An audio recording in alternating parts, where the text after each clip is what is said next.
Hi there. Hello. Thought I'd introduce myself, since I'll be coming here a lot. I'm Agent England, Central Bureau. Oh, nice to meet you. It's a relief to have you here. We're all shook by these recent killings. Sure, the doctor's excited, but even his morbid curiosity has limits, you know. After all, we mostly treat coughs and the occasional broken limb here.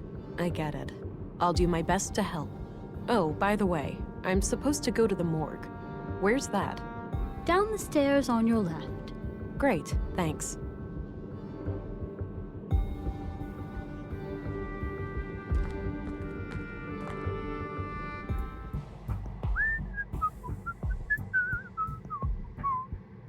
Don't worry, Maya.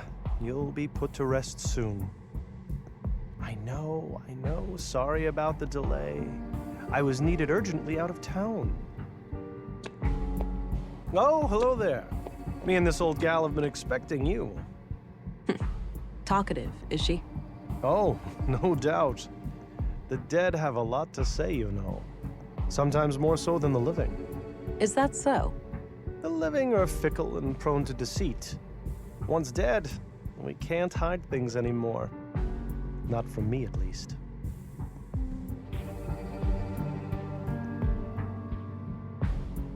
I'm sorry you feel that way. I think most men and women out there are sincere. Oh, sure. Perhaps I came across as a bit misanthropic. Most of the time, people are just fine. Glad to hear that. Now, I'd like to ask some questions. Sure, go right ahead. What are your conclusions about Maya's murder? Most obvious first. The cause of death is acute blood loss due to the multiple stab wounds to the chest and stomach, 2 of which were lethal. The murder weapon is a mid-sized blade, likely a knife of some kind. There are some defense wounds on her arms, so the victim likely tried to shield herself against her assailant. I couldn't recover any biological traces of the murderer. There's no blood on her that isn't hers, or any traces of skin under her nails.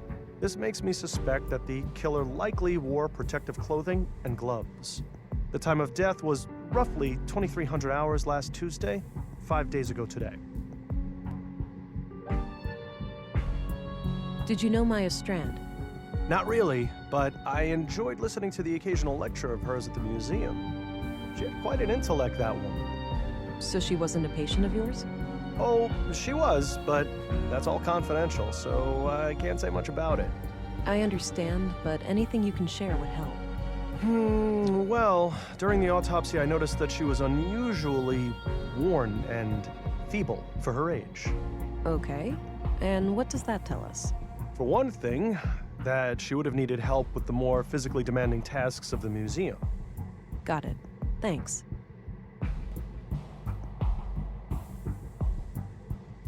What can you tell me about yourself, Doctor? Oh, me? I suppose I would qualify as a workaholic. Most of my time is spent here. So how long have you been practicing medicine? Must be 16 years now, I believe. Ah. And you're the only doctor in Nordsund? Yes, but we have good relations with the other settlements. We collaborate and pool resources when necessary. That's enough questions for now. Okie dokie. Oh, one last thing. I've been told that the second body is on its way here. If you come back later today, I should be able to tell you something about it. All right, I'll keep that in mind.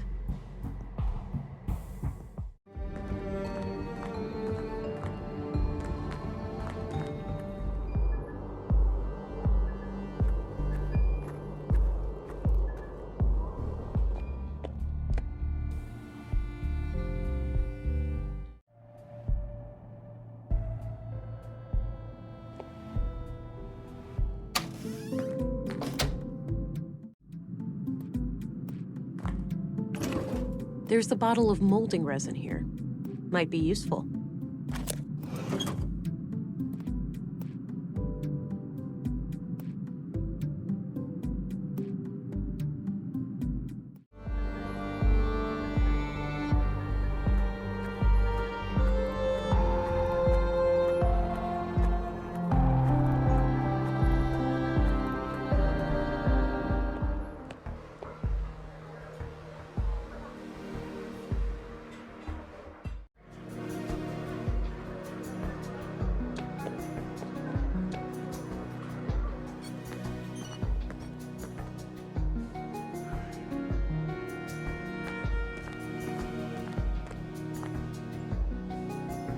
Hey, I'm Vera Englund, Special Agent. Oh, I heard about you. I'm Rolf, the plant master of Nordsund. A plant master? What's that? A foreman of sorts. I oversee a team of gardeners who tend to our shared crops. Got it. I have a few questions, if you don't mind. Sure, go right ahead.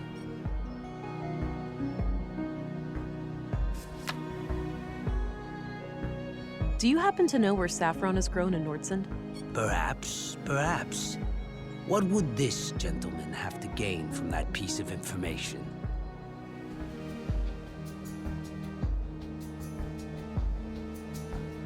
Let's just say I'll be your friend for a while, buddy.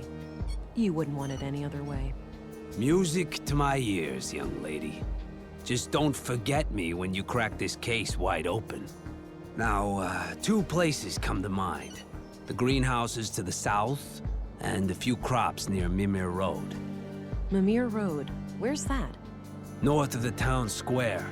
Look for two large farming robots standing around. All right, got it.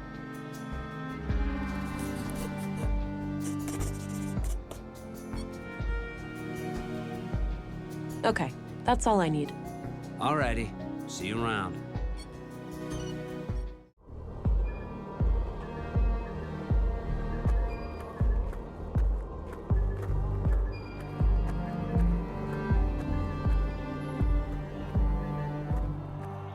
All right, this is Mimir Road. Carl came through here recently.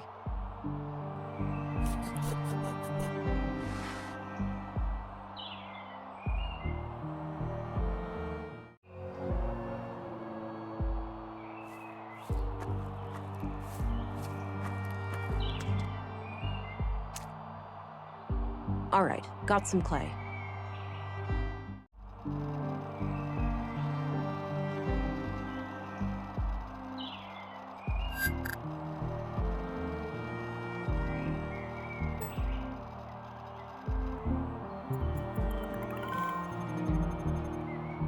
The boot prints lead up this set of stairs.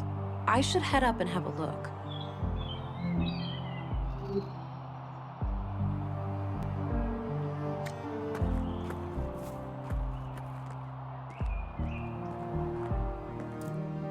Oh, this floor sure looks squeaky clean. It better. We spent all yesterday mopping it. Wiped all the doors, too. Oh, just my luck. Well, are you fond of filth or something?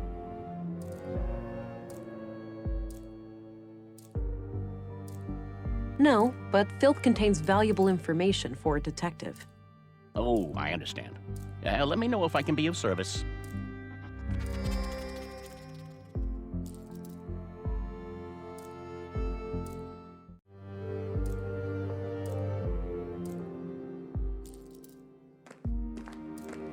Excuse me. Yeah? I'm Special Agent Englund, here to investigate the recent murders.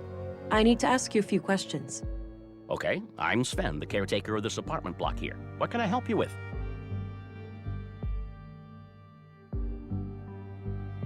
Do you know anything about the recent murder of a man named Carl?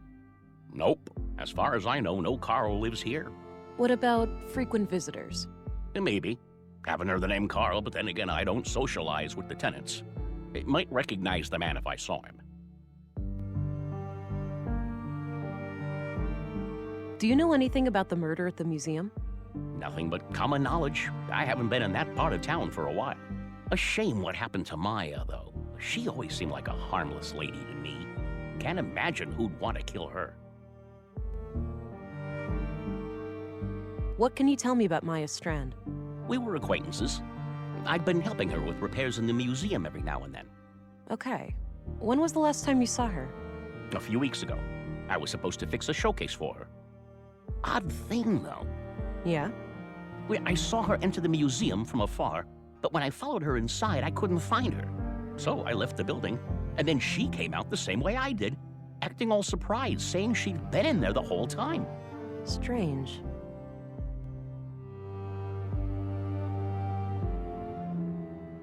Do you recognize this young couple? Oh, right, that fella. You know him. Yeah, I remember him. Most people just ignore me, but he always says hi. Nice guy. How often would you say he was here? At least on a weekly basis, but I work in many other buildings too, so it's hard to say. Got it.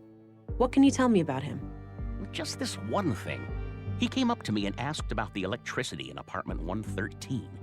He wondered if it was possible to get more power. Odd. Did he say what for? No. I told him to take it up with the residential office. There are strict quotas. He said he would bring it up with the tenant, a friend of his. Okay. Do you know anything about the tenant? Nope. Discreet, whoever it is. No idea who lives there. Understood. Where can I find apartment 113 exactly? It's on this floor, just around the corner. All right, thanks.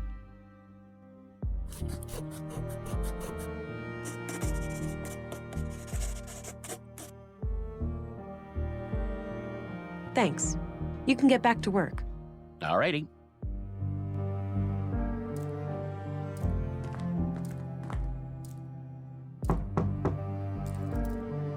Nothing. Guess no one's home. Locked.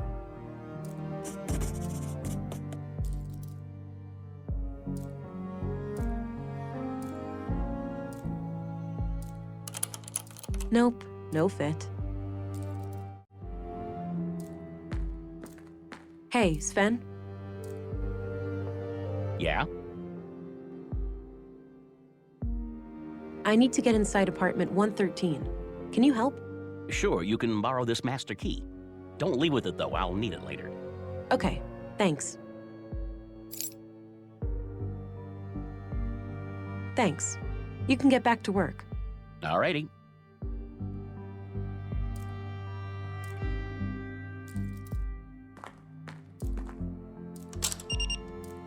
Huh.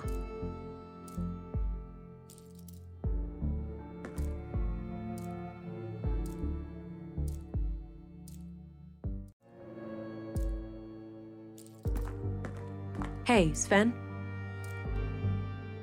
Yeah?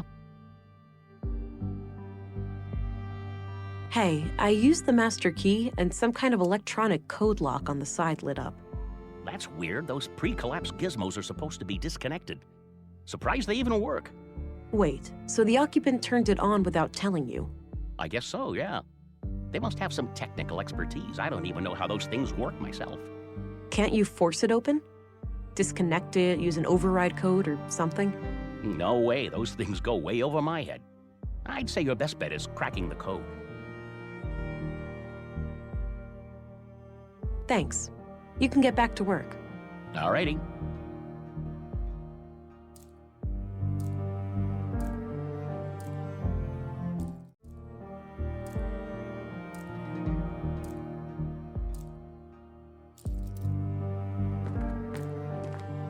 Here's your key back. Thanks for lending it to me. You're welcome. Happy to help.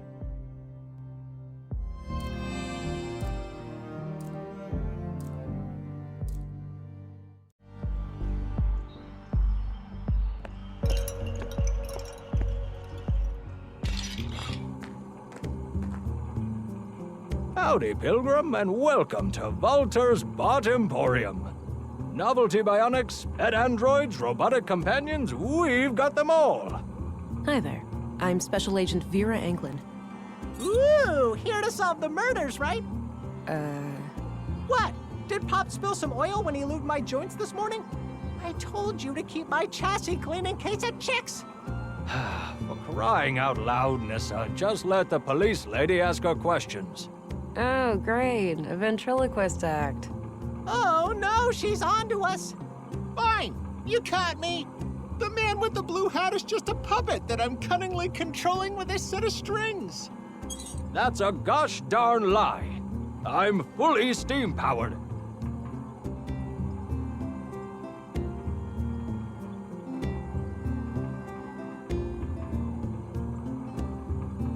You know, I'd arrest you for constructing illegal AI, but there clearly isn't any intelligence involved here.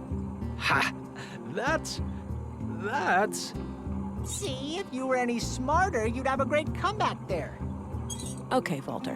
It's time for you to do less talking and more listening. Sure thing, officer. Just keep in mind that all of these are just harmless automatons. There's no real CPUs or nothing around here. I'm not here to report illicit technology. I'm just interested in the killings. All right, then shoot. Ask away.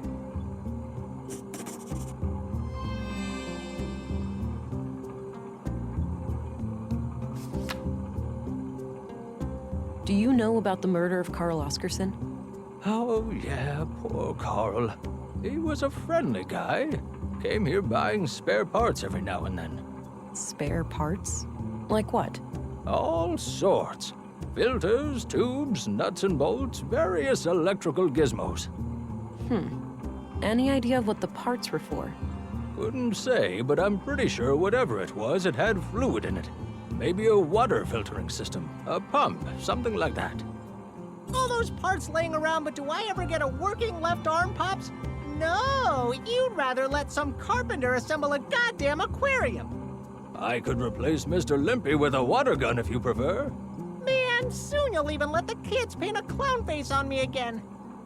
With a water gun for an arm, at least you could spray yourself clean afterwards. So I take it you have no idea who killed Carl?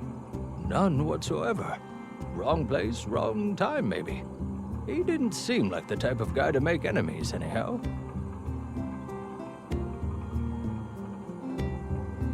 What do you know about the murder at the museum, Maya Strand? I don't know anything about the attack, but I worked with her from time to time. Some of my handiwork can be seen in her exhibitions. Ah, they got some robots in there. Yeah, I assembled them from parts I found in the junkyard. Or the bot cemetery, as I like to call it. Sometimes I feel more like an archaeologist than a mechanic. Got it. So, do you have any idea who killed Maya? Ooh, I got a theory. No, Nissa, it wasn't the big war robot in the main exhibition. Why not? That thing is huge. It could easily rip people to pieces, or buildings for that matter. I know because I built it, Nissa. It's totally harmless. I don't buy it, Pops. It's got red eyes. That's a telltale sign of a bot turned evil. What I wanted to say was that Maya could be a little odd, but I have no reason to believe anyone would want to kill her. Pops calling others odd. Now that's a joke that requires no punchline. Walter, try to focus on the subject matter, please.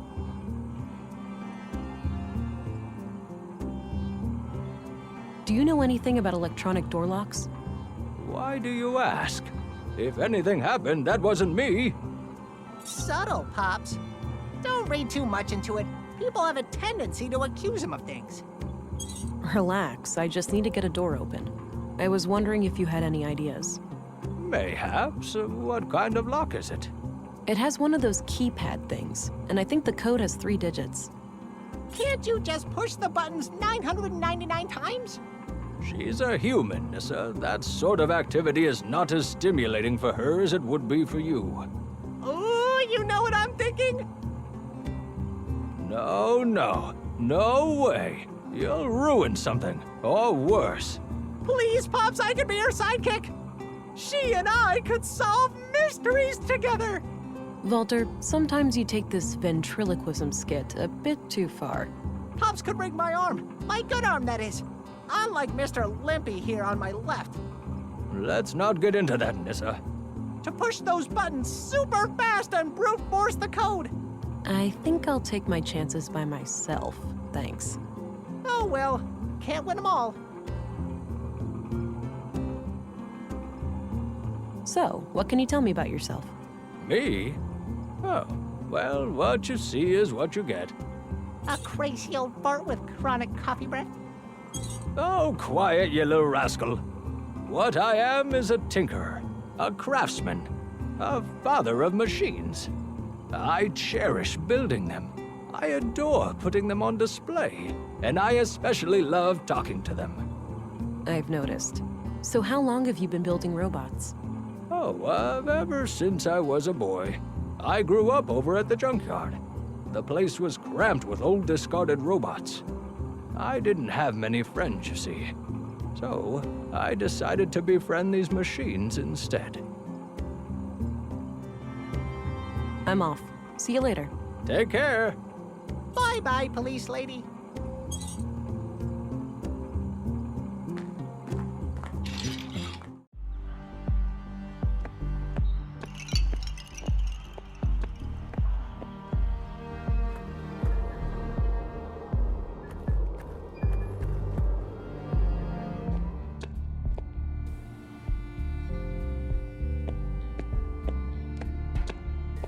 Hello again, Constable. Hello, Agent. Sorry, I didn't catch your name before. It's Gabriel Adamson, ma'am. All right then. I had some questions, Gabriel. Sure. I should also let you know that Carl's body has arrived, and our coroner is waiting for you in the morgue. Noted. I'll go and have a look shortly. Until then, is there anything I can help you with?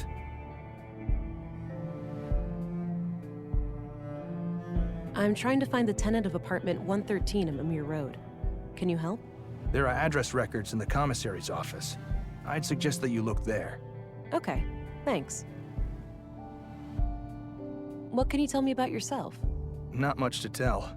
I grew up here in Nordsund, and all my family is here. The commissary is my uncle. He's always been the one who encouraged me to become a policeman. So, how long have you been a cop? 8 years now. Wow, 8?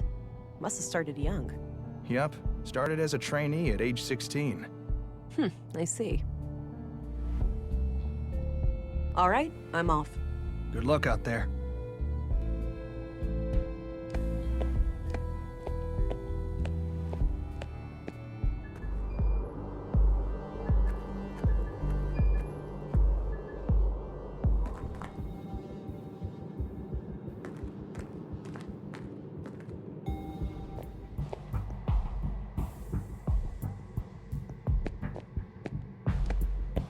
I had some more things to ask. Shoot.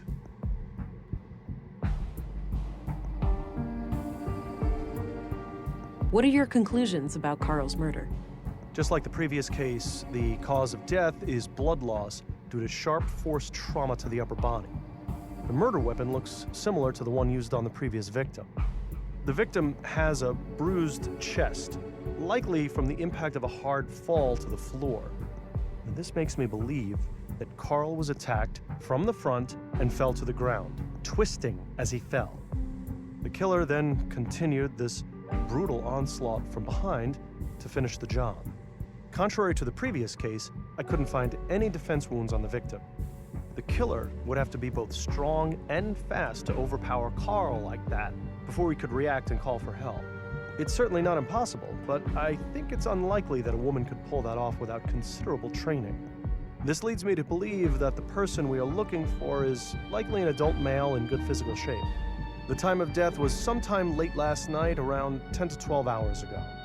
All right, now that you've seen both bodies, do you have a theory? I think it's very likely that a single perpetrator is responsible for both killings. The MO is the same, and the murder weapons share close similarities. Both murders were premeditated.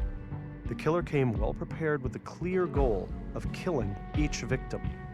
The lack of struggle during the second attack could be an indication that the murderer learned from their mistakes during the first assault. Okay, thanks for your input. Think nothing of it. Happy to help.